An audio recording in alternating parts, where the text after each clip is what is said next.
जैसा कि पहले से कयास लगाए जा रहे थे, 6 फरवरी को भी मेयर चुनाव के दौरान ठीक वही हुआ। एमसीडी चुनाव को लेकर सदन की कार्रवाई शुरू होते ही हंगामा हुआ और पीठासीन अधिकारी ने चुनाव स्थगित करने में कोई कोताही नहीं बरती।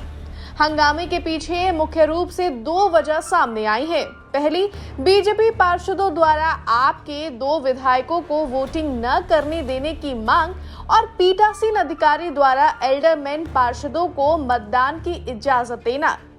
दोनों का आम आदमी पार्टी के पार्षदों ने जमकर विरोध किया और हंगामा मच गया। हंगामे को देखते हुए पीठासीन अधिकारी ने एक बार चुनाव को स्थगित कर दिया। इसके बाद आम आदमी पार्टी नेता और सांसद संजय सिंह, साथ ही विधायक आतिशी ने एक जॉइंट प्रेस कॉन्फ्रेंस कर बीजेपी पर हमला बोला। एक व्यक्ति अगर विधायक के तौर पे किसी सदन में नॉमिनेट किया जा रहा है, लोकसभा के सदस्य के तौर पे लोकसभा के अध्यक्ष के द्वारा किसी सदन में नॉमिनेट किया जा रहा है, राज्यसभा के सांसद के तौर पे नॉमिनेट किया जा रहा है, तो वो सांसद है या नहीं, विधायक है या नहीं, इसका फैसला विधानसभा के अध्यक्ष लेते हैं। अजीब बात है, दिल्ली विधानसभा के अध्यक्ष ने नॉमिनेट किया दोनों को, और वो विधायक हैं, और विधायक हैं तो विधायक के तौर पे उनको मिलने वाली तमाम सुविधाएं, प्रिविलेज, नॉमिनेशन जहां पे भी है वो उनका वैलिड है। और सजा का, जैसे मैंने कहा, सजा पे तो कोर्ट से स्टे है, इससे भी हट जाइए आगे। बाकायदा चुनाव के लिए उन दोनों विधायकों के पास प्रवेश पत्र भेजा गया एमसीडी के अधिकारी के द्वारा। और आगे निकल के आइए आप, एमसीडी के ही अधिकारी, जहां पे चुनाव हो रहा था, जहां पे पीठासीन अधिकारी चुनाव ले रही थी, वहीं से प्रवेश पत्र गया इन दोनों विधायकों के पास कि आप आइए और वोटिंग में शामिल होइए। उसके बाद कह रहे इनको दोनों को बाहर करो। तो ये क्या है? ये किस प्रकार का मजाक है? अगर वो चाहती तो उनको बाहर करके फिर भी वोटिंग करवा सकती थी।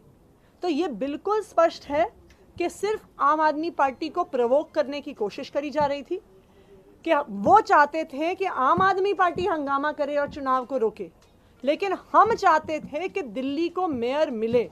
हमें पता है कि चाहे वो इलीगली भी एल्डरमैन से वोट करवा लेते, संख्या बल हमारे पास था, हम उसके बावजूद भी 151 वोट हमारे पास थे, और इलीगल वोट के बावजूद भी उनके पास सिर्फ 121 वोट थे। मेयर फिर भी आम आदमी पार्टी का बनता, डिप्टी मेयर भी आम आदमी पार्टी का बनता। तो ये स्पष्ट है कि वो ये बात जानते थे, इसीलिए उन्होंने हंगामा किया, और उन्होंने खुद हंगामा किया बीजेपी ने, और बीजेपी के ही प्रिजाइडिंग ऑफिसर ने हाउस को साइन डाई एडजर्न कर दिया। चलिए अब आपको बताते हैं कि आखिर पीठासीन अधिकारी सत्या शर्मा ने जिन 2 आप विधायकों को वोट न देने के लिए कहा था, उन दोनों विधायकों को किस मामले में कोर्ट ने सजा सुनाई थी। दरअसल ये मामला साल 2015 से जुड़ा है, जहां बुराड़ी इलाके में 2 बच्चों के साथ जबरदस्ती का मामला सामने आया था। मामले की शिकायत को लेकर स्थानीय लोग थाने पहुंचे थे। लोगों का आरोप था कि पुलिस दुष्कर्म के आरोपियों को बचाने की कोशिश कर रही है, आरोपियों के खिलाफ केस दर्ज नहीं कर रही थी, जिसके बाद लोगों ने घटना की शिकायत स्थानीय आम आदमी पार्टी के विधायक संजीव झा से की।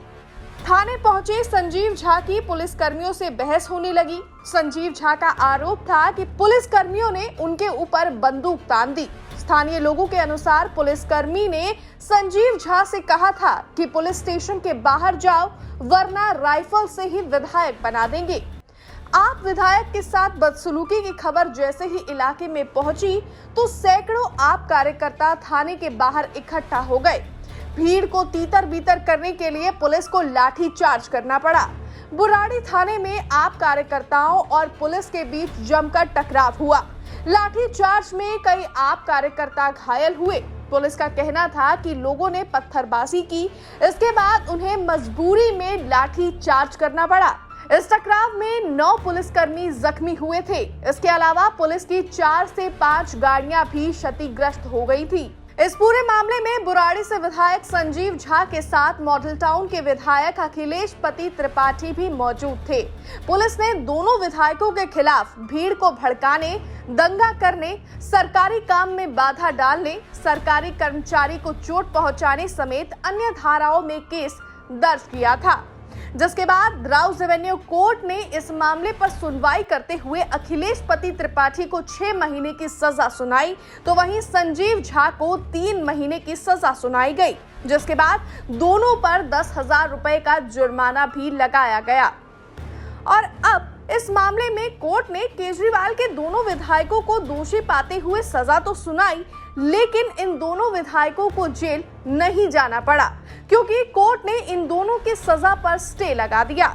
लेकिन इस सबके बीच एक सवाल जो सबसे अहम है वो है, आखिर दिल्ली को उसका मेयर कब मिलेगा? ब्यूरो रिपोर्ट, दिल्ली तक।